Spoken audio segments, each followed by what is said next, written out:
நம்மளோட சேனல்ல வீடியோ போட்டோன்னு உங்களுக்கு நோட்டிஃபிகேஷன் உடனே நினைச்சீங்கன்னா ரைட் சைடில் இருக்கிற சப்ஸ்கிரைப் பட்டனை ப்ரெஸ் பண்ணிக்கங்க. அது கூட ஒரு பெல் சிம்பிள் இருக்கும், அதை கிளிக் பண்ணி ஆளில் போட்டுக்கங்க. சரி வாங்க சரி வீடியோக்குள்ளே போகலாம். வணக்கம் நண்பர்களே. கோயம்புத்தூர் மாவட்டம் சிங்காநல்லூர் பகுதியில் ஒரு அரசு பள்ளியில் 11ஆம் வகுப்பு படிக்கும் மாணவன் பெயர் தான் விக்னேஷ். இவனுடைய பக்கத்து வீட்டில் காயத்ரி அப்படின்னு சொல்லிட்டு அதே ஸ்கூலில் வேலை செய்கிற ஒரு டீச்சர் இருந்திருக்காங்க. அவங்களுக்கு திருமணமாகி குழந்தைங்கள் எல்லாமே இருந்திருக்குது. ஆனால் அதுங்க எல்லாமே பார்த்திங்கன்னா 1ஆம் கிளாஸு 2ஆம் கிளாஸு இந்த மாதிரி போகிற லெவலு. இப்போது இந்த விக்னேஷ் என்ன பண்ணியிருக்கான் அப்படின்னு சொல்லிட்டு பார்த்திங்கன்னா நீங்களே ரொம்ப அதிர்ச்சி அடைஞ்சிருவீங்க. அதாவது டீச்சர் தினமும் அந்த கிளாஸுக்கு போயிட்டு கிளாஸ் எடுத்துகிட்டு டெய்லி வந்துடுவாங்க. இப்போது அந்த மாணவன் பார்த்திங்கன்னா பக்கத்தில் நம்ம டீச்சர் வீடு இருக்குது அப்படின்னு சொல்லிட்டு டியூஷன் போகலாம் அப்படின்ட்டு அந்த டீச்சருக்கு கூட டியூஷன் போயிருக்கான்.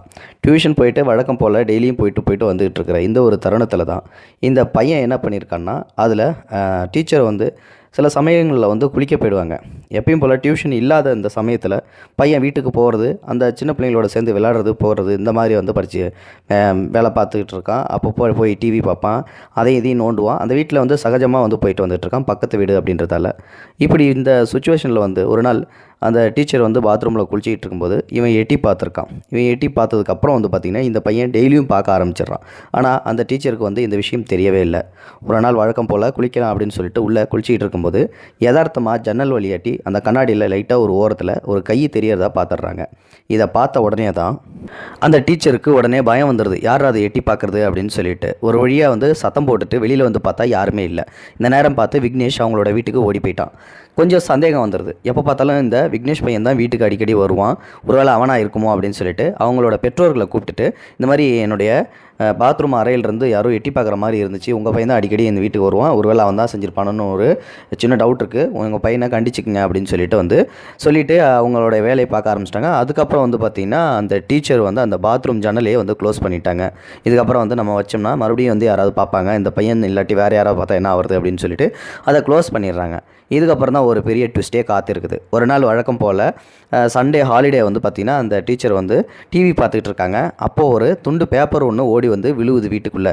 என்னடா அது துண்டு பேப்பர் ஓடி விழுவுது அப்படின்னு சொல்லிட்டு அந்த துண்டு பேப்பரை எடுத்து பார்த்தா அந்த துண்டு பேப்பரில் இந்த டீச்சரோட பேர் எழுதியிருக்குது, காயத்ரி அப்படின்னு சொல்லிட்டு அவங்களுடைய அந்தரங்க பகுதிகளை தனித்தனியாக குறித்து எழுதி வச்சு ரொம்பவும் தகாத வார்த்தைகளால் எழுதி அந்த பையன் போட்டிருந்திருக்கான். இது யாரா செஞ்சது அப்படின்னு சொல்லிட்டு கொஞ்சம் சந்தேகமாகவே இருக்குது. சந்தேகமாக இருந்ததுக்கப்புறம் பார்த்திங்கன்னா காவல்துறையில் நம்ம கம்ப்ளைண்ட் கொடுத்துடலாம் அப்படின்னு சொல்லிட்டு நேரடியாக அந்த காவல்துறையில் கம்ப்ளைண்ட் கொடுத்துட்றாங்க. இதுக்கப்புறம் தான் போலீஸ் விசாரணை நடக்குது.